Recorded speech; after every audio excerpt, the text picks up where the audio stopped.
విజయవాడలోని కృష్ణానది తీరాన అర్చకులు ఆందోళన చేపట్టారు. మోడల్ గెస్ట్ హౌస్ పక్కన వెల్లంపల్లి ఫౌండేషన్ పేరుతో ఏర్పాటు చేసిన షెడ్డు పేరుపై గుర్తు తెలియని వ్యక్తులు నల్ల రంగు వేశారు. దీనిని వ్యతిరేకిస్తూ అర్చకులు ఆందోళన చేపట్టారు.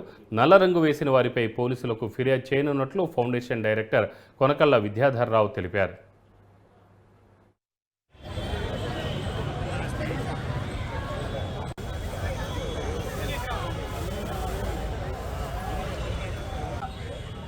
కసి తీరదు.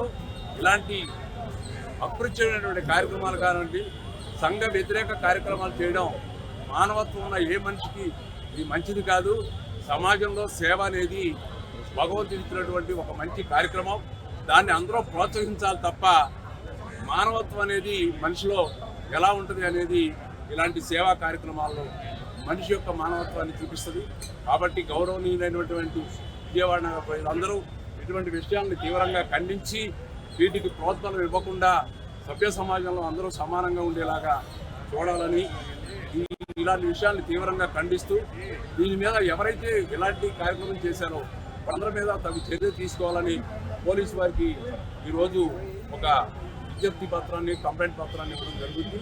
కాబట్టి మంచి స్వభావంతో మానవత్వం ఉన్న ప్రతి వాళ్ళు ఇలాంటి విషయాల్ని ఖండించి సమాజంలో నియోజకవర్గ అభివృద్ధికి, సమాజ అభివృద్ధికి పాటుపడాలి తప్ప సేవా సంస్థల మీద తిరుగుబాటు చర్య అనేది తీవ్రంగా ఖండిస్తూ ఇలాంటి దాన్ని విజయవాడ నగర ప్రజలు వ్యతిరేకిస్తారని మనస్ఫూర్తిగా కోరుకుంటున్నాను. కార్పొరేషన్ పర్మిషన్ ఉందండి?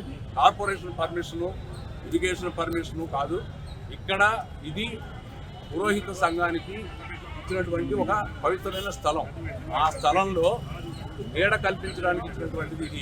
పర్మిషన్లు లేదా గ్రాంటెడ్లు దీనికి సంబంధం లేదు. అమ్మవారి కనకదుర్గమ్మ టెంపుల్ ఎదుర్కొందా ఇది పిండాలు పెట్టే ఘాటు. ఒకప్పుడు దుర్గా ఘాట్లో కార్యక్రమాలు చేసేవాళ్ళం మేము. పిండ ప్రధానాలు అక్కడ భక్తులకి ఈ పిండ ప్రధానానికి సఖ్యత లేక చాలా ప్రజలు కూడా వచ్చిన వాళ్ళ భక్తులు ఇబ్బంది పడుతుంటే మాకు ఆ గవర్నమెంట్ పిండ ప్రదానం చేసుకోవడానికి సపరేట్ ఘాటు కేటాయించింది.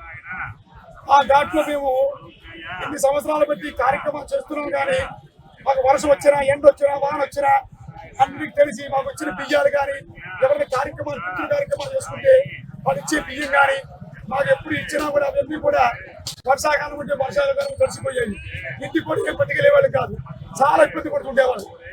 ఒకప్పుడు ఇలాగే మేము అందరూ కూడా బ్రాహ్మణ పురోహిత సంఘం అంతా పనికట్టుకొని వెలంపల్లి సీనియర్ గారి దగ్గరికి వెళ్ళి ఇలా జరుగుతుంది నాయన, మాకు కొద్దిగా అవకాశం వచ్చి మాకు షెడ్ వేయిస్తే కొద్దిగా వచ్చిన భక్తులు ఇబ్బంది పడకుండా వృద్ధాప్యంలో ఉన్నవాళ్ళు కానీ చాలా కొద్దిగా ఎండ అనకుండా వాన అనకుండా మాకు ఇచ్చిన కార్యక్రమాలు చేసినప్పుడు బియ్యాలు కానీ ఏమైనా వస్తువులు కానీ గ్రాసం కానీ ఇవన్నీ